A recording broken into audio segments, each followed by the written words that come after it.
Okey, sekarang saya nak teruskan pula dengan Tuan Faizul Helmi. Yang mana inilah dia punya report card.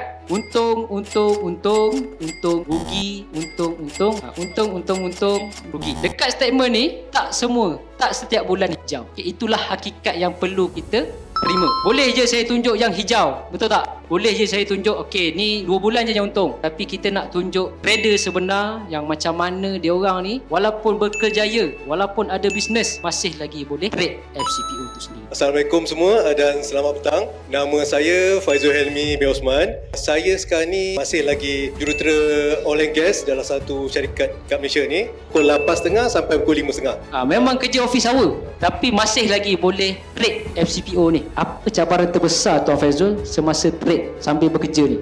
Ada tak? Oh, kalau ikut mula-mula tu memang cabaran besar ialah kita bekerja bila masa kita nak masuk, tapi sebabkan ada sokongan alert dekat phone apa semua, jadi memang sesuai untuk saya lah. Betul, tengok ni terus masuk.